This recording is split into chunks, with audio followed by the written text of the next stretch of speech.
You are in church tonight because you love the Lord. Amen? So, and Smyrna has the testimony, a powerful testimony. They have a powerful witness for the Lord Jesus Christ. Imagine, jutay lang sila sa Smyrna, but they have a powerful witness of the Lord Jesus Christ. Muna ang Panginoon nga dili kinahanglan nga daghan ang Kristohanon para makapaila kay Kristo. Bisag ikaw lang usa, pwede nimong maisanyaw si Ginoong Jesucristo. Ay mo ang manluluwas. Now, Smyrna was a trust church. It was a consistent church. And lastly tonight, Smyrna was a comforted church. Smyrna was a comforted church. So the Lord Jesus Christ, in verses 8 to 11, gave the church a message of comfort. Nga gikinahanglan kayo nilang madungog gikan sa Dios. Amen? So ayun ang Bible sa verse 8, and unto the angel of the church in Smyrna write, These things saith the first and the last, which was dead and is alive. I know thy works, and tribulation, and poverty, but thou art rich. And I know the blasphemy of them which they say are Jews, and are not, but are the synagogue of Satan. Fear none of those things which thou shalt suffer. Behold, the devil shall cast some of you into prison, that ye may be tried. And ye shall have tribulation 10 days. Be thou faithful unto death, and I will give thee a crown of life. So, first of all, atong makita nini nga ang comfort sa Ginoo sa Smyrna is this. Ayaw mo ka-discourage, ayaw mo kalaay, continue the work that you are doing because you are approved of God. And how are they being approved of God? First of all, in verse number 9a, they had the interest of heaven. Ingon si Jesus Christ, I know thy works. What pasabot? Ang Diyos wala nagpiyong kanila. Amen? Ang Diyos adunay pagtagad kanila.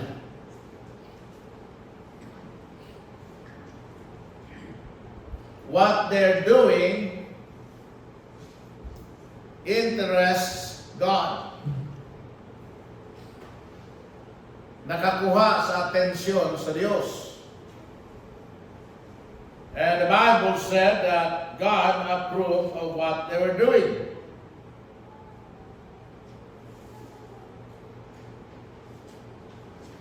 I know you. I know nga dili sayon kaninyo. I know nga lisod alang kaninyo. Apan kinahanglan nga kamo masayod nga ako uban kaninyo. Amen? And what you are experiencing, I also have experienced. Ug kung sa inyong gisinati, ako usab na sinati. Unsay ilang gihimo kaninyo, gihimo usab nila nganhi kanako. So the Lord is telling them that unsay ilang ginaagian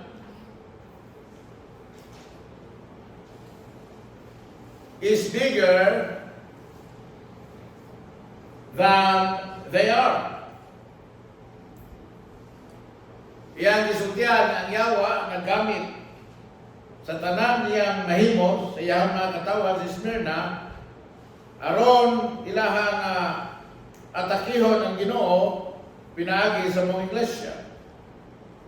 But God wants them to know that they are not alone and they are never going to be alone in their struggle. Di sila magkinusara o di kin mahitabo na magkinusara sila sa ilahang mga panlimbasok. You know, this should encourage us. Malipay ta nga ang atong Ginoo mga igsoon is with us every step of the way. Every time. Amen?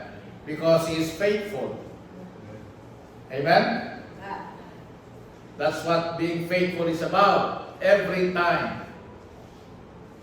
Every time, God is with us. Amen? When we are attacked, we know that it touches God also. Matandang usab ang Ginoo. Salamat ang mga igsoon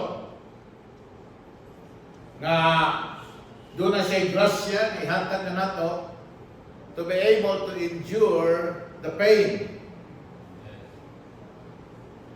Amen? And enjoy the gain. Amen? Ma-enjoy ka rin nato ang pain, ma-enjoy nato ang gain. But pasabot ang kadaugan sa Kristohanong kinabuhi. Ang ganansya sa Kristohanong pag-alagad o pagkamatinumanon sa Diyos. The Bible said in Hebrews 2:18 and John 14 verses 16 to 18 that God will always be there to help His suffering saints. So they have the interest of heaven. They are being comforted because God said, "Hey, huwag mo makinusara. You are not fighting this alone." Amen? Kung ginapakaulawan mo, dili ka muray ginapakaulawan. Kung ginadagmalan mo, dili ka muray ginadagmalan. Kung ginabiay-biay mo, dili ka muray gibiay-biay. Amen? They already have done it to me. And when they're doing this to you, they're doing it to me. Kung sa ingon ni Jesus Christ, kung kinsay magpakaon sa gigutom, kung magpainom sa gigutom, sama na nga nagpakaon kang nagpainom kay Ginoong Jesucristo. So kung imong ginagmalan ng usa ka tao, sama na nga ginagmalan sa nimo ang Ginoo. Amen? Because that's why Jesus Christ died for us. He died for our pains. He died for our sins. Amen? Then, the Lord comforted them by telling them that they, it's not only that He is interested of them, but also they had the involvement of heaven. They have the interest of heaven, and also they have the involvement of heaven. Yung ang Bible, verse 8, and unto the angel of the church in Smyrna write, these things saith the first and last, which was dead, and is alive.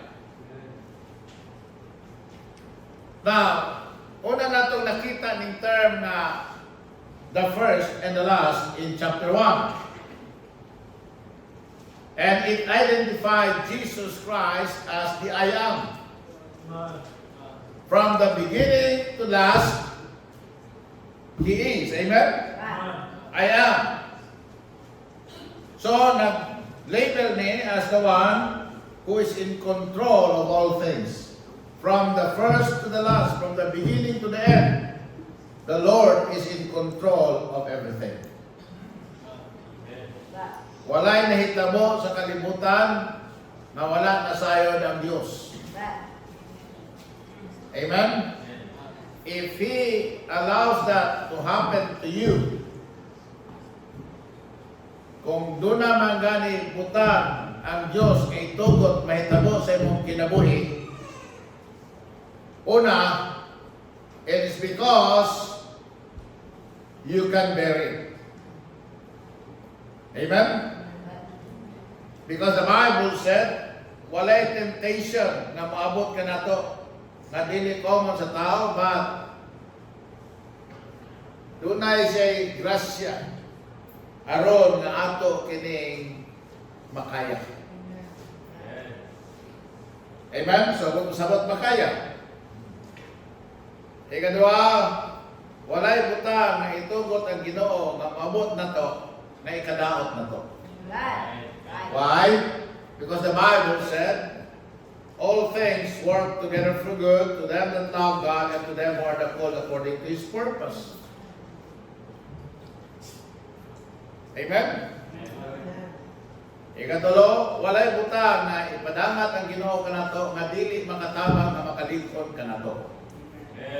Makatubo kini o makalingkod kanato. Gani, ang butang nga dili makapatay nato, makapalingkod kanato. Ang butang nga dili makapatay kanato, makapaisog kanato.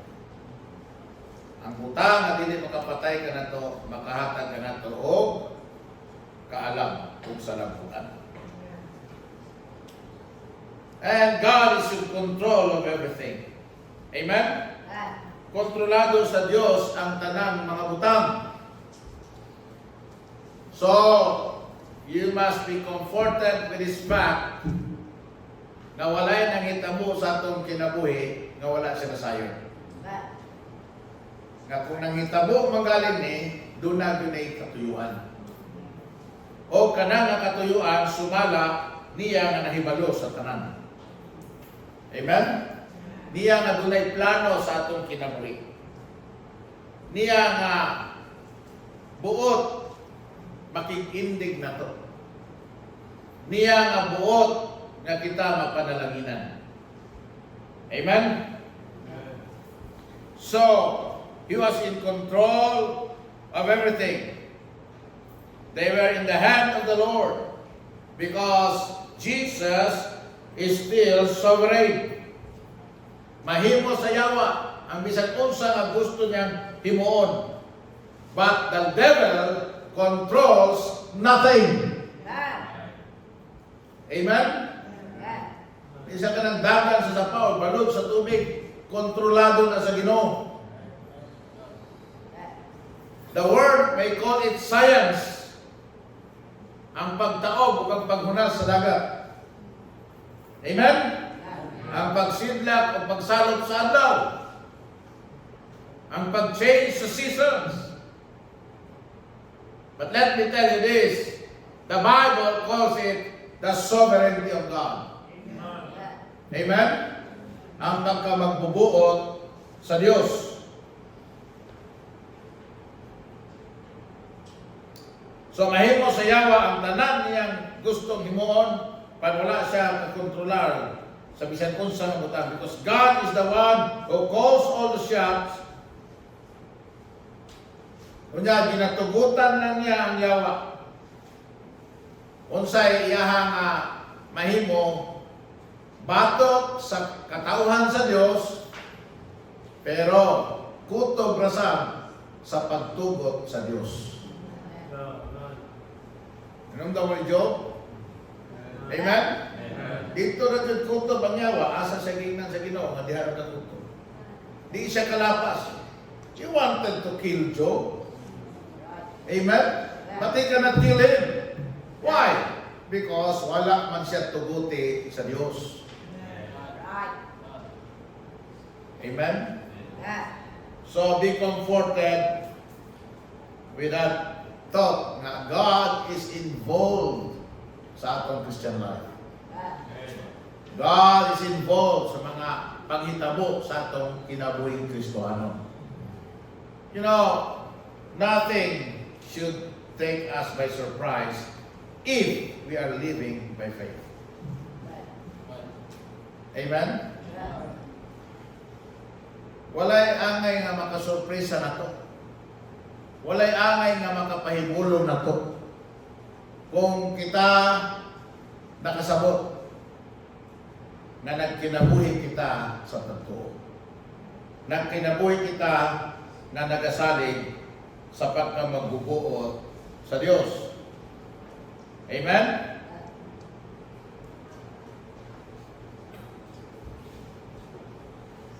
Yung ng Bible, he may be a lion, roaring to and fro, seeking whom he may devour.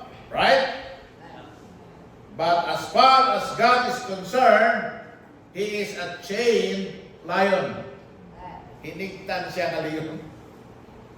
Kutob ra siya, asa, kutob, lungwayan sa Ginoo ang iyang higot. Amen? Di siya kalapas sa kabubuton sa Ginoo.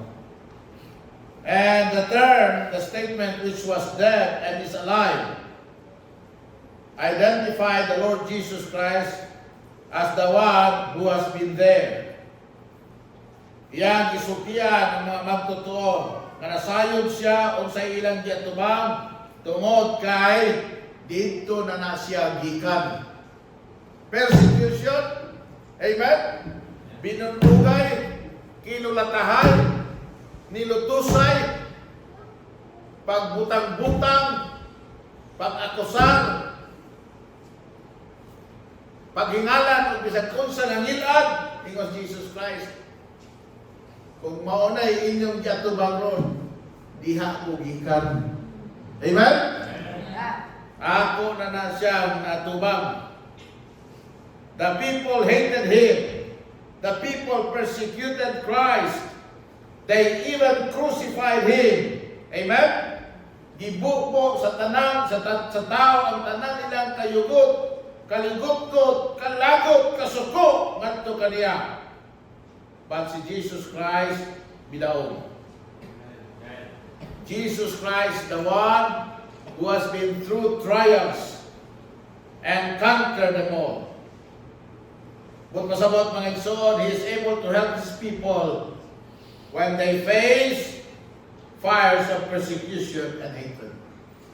So ay mo kabalaka na, kabalo ko na, and I can help you. Amen? Amen. I can help you. Hebrews chapter 2 verse 18. Abit the Bible. Ingon ang Bible, Hebrews 2:18, for in that He Himself hath suffered being tempted, He is able, what? To succor. Saan ang word na succor? Help them that are tempted. Rescue them that are tempted. Amen? Succor. Manang kananaang Socorro. Di ba? Maria Socorro.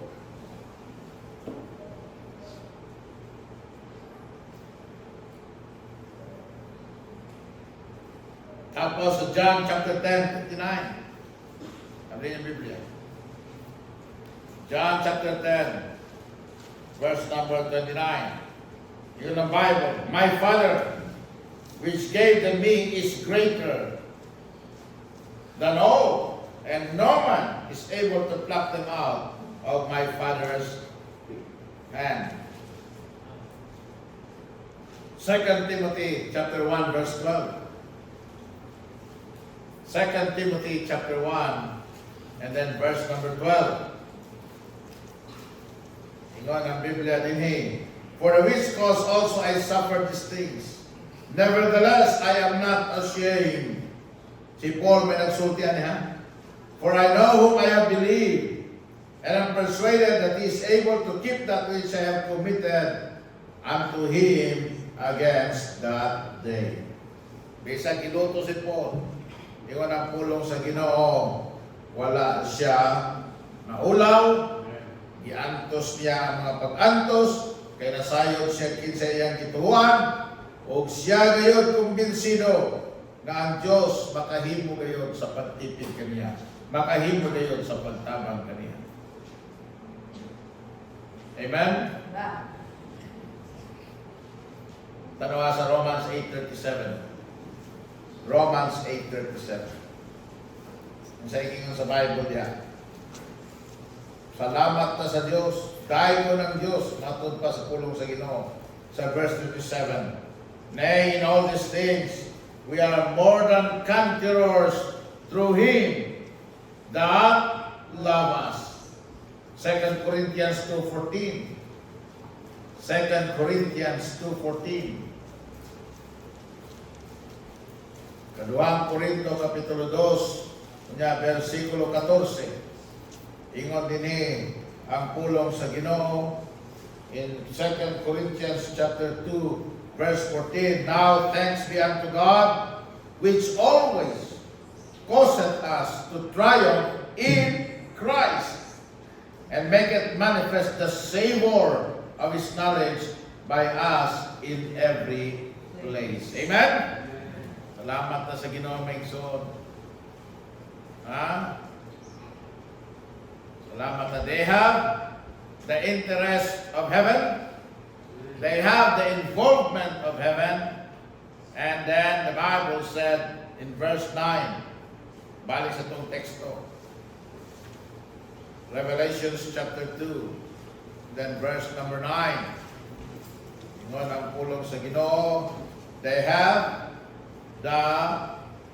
their investment in heaven. Yun ang Bible. I know thy works and tribulations and poverty, but thou art rich. I know thy poverty, pero thou art rich. Thou art rich. Pobre sila, kabos sila sa kalibutan, pero gitawag sila sa Diyos na adunahan. Dato. Asa man sila dato? Dato sila sa langit. Why? Because ang ilahang suffering ng pag-antos, ang ilahang pagtugyan silang kagalingon sa bulaton sa Ginoo, ang ilahang paglambigit silang kagalingon alang sa kalambuan o lungtad sa Ebanghelyo, sa ilang dapit, o di lang silang dapit, kundi ngadto pa sa mga dapit, kandiin doon ay mga Kristiyano makadungog nila. Naka-encourage sila, nakadasig sila. Maigsoon, you know what? Naghimo kanila nga investor sa langit. Amen? Investor sa langit. Bago kung sa maigsoon, ako ba ganina, nagunahon ako nga ang pinaka-nindot yun nga negosyo, kana yun ay magpahulam kang kwarta. Ano magpahutang ng kwarta? Perting paspasa sa adlaw. Kabantay mo na? No? Basta paspasa sa adlaw. Imo una-una, sige lang mangutang ko karon kay total pizza 30 pa man bayaran. Before you know it, pizza 30 na yun. Pagka man nagbayad sa pizza 30, mura mo sana kasimanan nila ba? Pizza 30 na po. Kabantay mo na? Mura sa muna yung utang ba? 80 billion sa mga. Kada mga nakutang, may aming mo ibig, kaya mo mo ani kong panuti. Amen?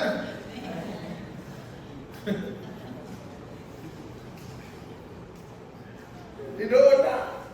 Bantay mo na? Kada bitaw kiyan. Nabatay kwarta na, pagkuha na ito, butang ka na ko nagsisitan ka dito, kay para nga doon na tayo 2 ka buwan nga advance payment. Nakulaho lang, tanggal na usa. Tapos, pizza 20 na po. Kabata naman.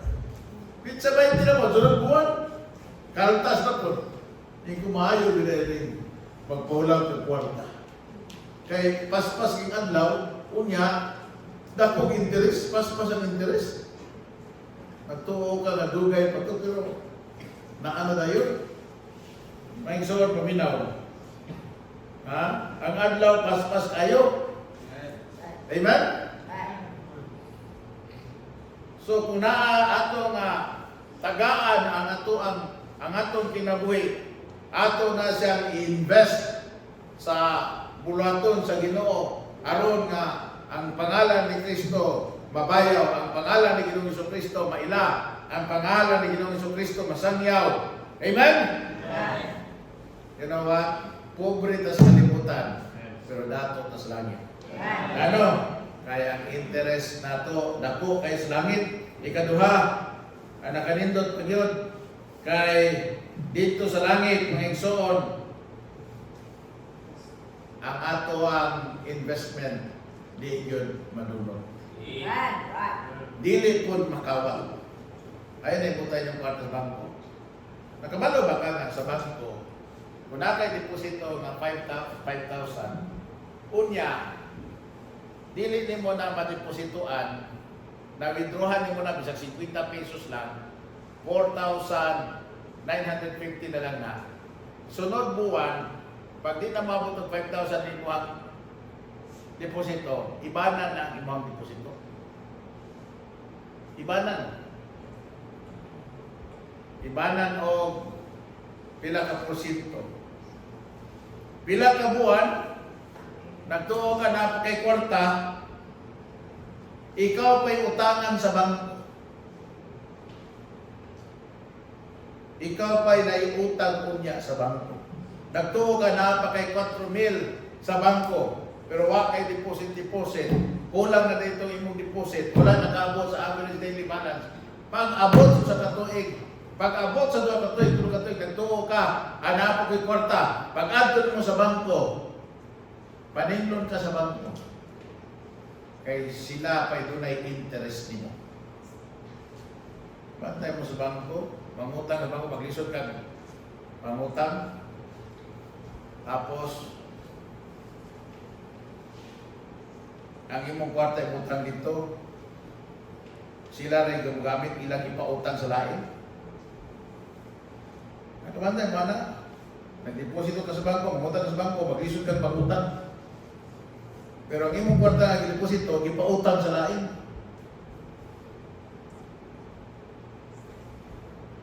Amen? Kabantay mana, kabalo mana. Mumito na nga kanang bangko, kailan ang bangko kung kusog ka mangutang. Pero hindi ka gusto mangutang, ayaw mo tayo mong kwarta sa bangko.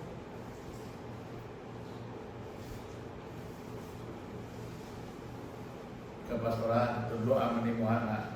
Dili mabangko ha. Wala man man ako tuloy di mabangko. Tudloan man ako ako tuloy nga ayaw mo pagtigo. Pwede mo magtigo, bisa ko sa bangko.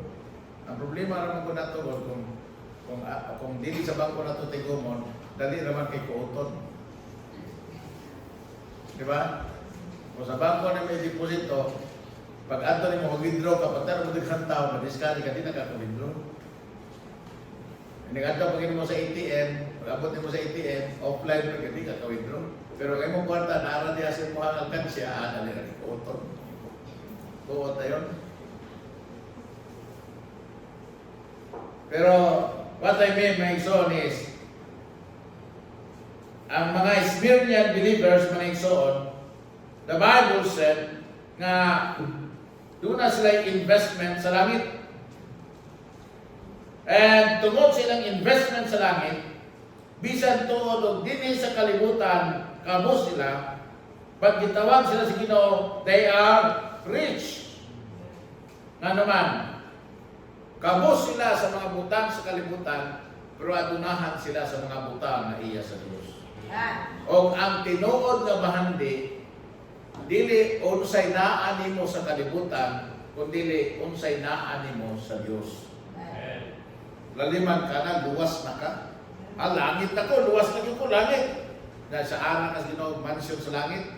Tapos naapag yung kay investment dito. Amen? Where moth and rust cannot corrupt. Amen? Di ang makakuwatan, makapangawat. Dili mahilabtan ng isang kinsa. Amen? They had their investment in heaven. Ingon ang Ginoo. Nag-antos mo sa kalibutan. Ginasaway mo sa kalibutan. Ginawdaw mo sa kalibutan. Ginababagan mo sa kalibutan. Ginahikawan mo sa kalibutan. Muna hinungdan na kamo kabus. Pero ayaw mo kagool. Nahimo mong kabus kung alang anak ko. Nahimo mong kabus kung kay gipalabi ninyo ako kaysa sa kalibutan. Then, you may be poor in word standard, pero sa standard sa langit, you are rich. Amen? You are rich. Then lastly, they had their inheritance in heaven. They have the interest of heaven. They have the involvement of heaven. They had their investment in heaven. And they have their inheritance in heaven. Ingon ang Ginoo sa chapter 10. Ano nga? Fear none of those things which thou shalt suffer. Behold, the devil shall cast some of you into prison, that ye may be tried, and ye shall have tribulation 10 days. Ang saying sa Ginoo, be thou faithful unto death, and what? I will give thee a crown of life. Verse 11. He that hath an ear, let him hear what the Spirit saith unto the churches. He that overcometh shall not be hurt of the second death. So, ingon ang Bible, ang ilang pagtuo, sa ilang pagtuo mga igsoon, nakasecure sila alang sa ilang kagalingon o more than just a testimony sa kalibutan.